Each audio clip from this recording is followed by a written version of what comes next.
Alright, hello everybody. So today I wanted to talk about online dating and expectations expectations of dating and sort of how they interplay with each other.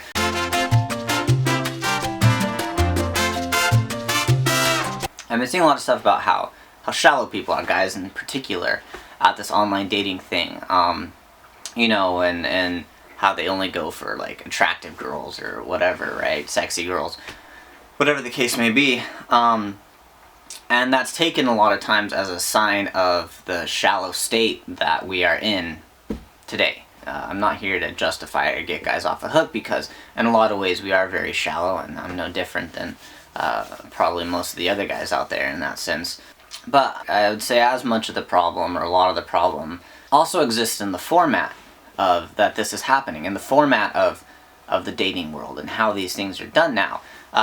For instance, Tinder, I don't know if that's the biggest dating app, but it's the one I've been hearing about a lot. And you just like scroll through pictures, right? That's the whole thing. That's all you do is scroll through pictures.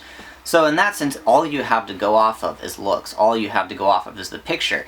And I think this really reflects, the way that we're heading socially. If you look on the internet, things like Twitter, Vine, right? 15-second videos, 140 characters, just really fast information. Lots of information, and lots of information really quickly.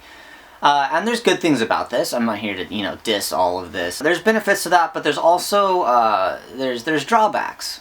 And I think that there's things that need to be really held with a grain of salt, or held very lightly. In this sense, it's the looks, it's the, you go on a dating profile, you have thousands of people to choose from. Who do you choose? Where do you draw the lines? What do you separate? We have the options, we have the ability to be shallow because we can scroll through thousands of profiles, because we can swipe through picture after picture after picture.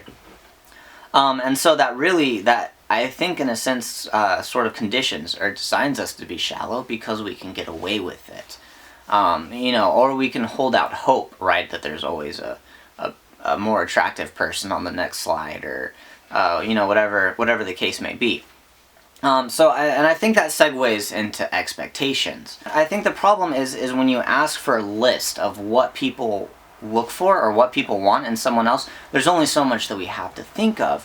It's natural to have expectations. I think that's unavoidable. But you could create in your head the most elaborate person, right? And you could get in the, how they look, how they dress, what they do, how they act, their voice, blah, blah, blah. But you can't ever create someone in your head that's like a real person. People are just too complex for that.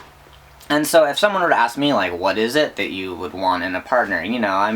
All you have is sort of these lists that I could say, okay, I like girls who like play video games or like wear flannel.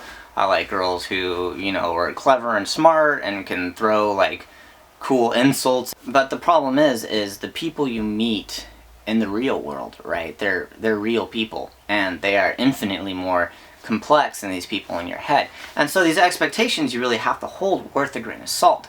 See, the guys I know that are actually, have dated girls and have lots of experience and that, they don't hold tightly to their expectations. They don't really have much in the way of expectations. Versus the guys that have lots of expectations are the guys that haven't dated much. You have no idea what kind of qualities are out there. You have no idea, the awesome things that people can do or the awesome things that people can be.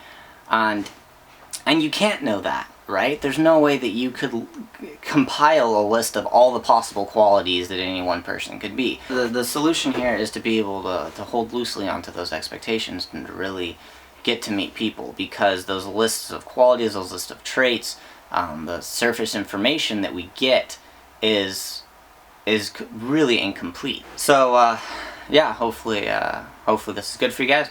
Hopefully you enjoyed it, and we'll talk to you later. Have a good one.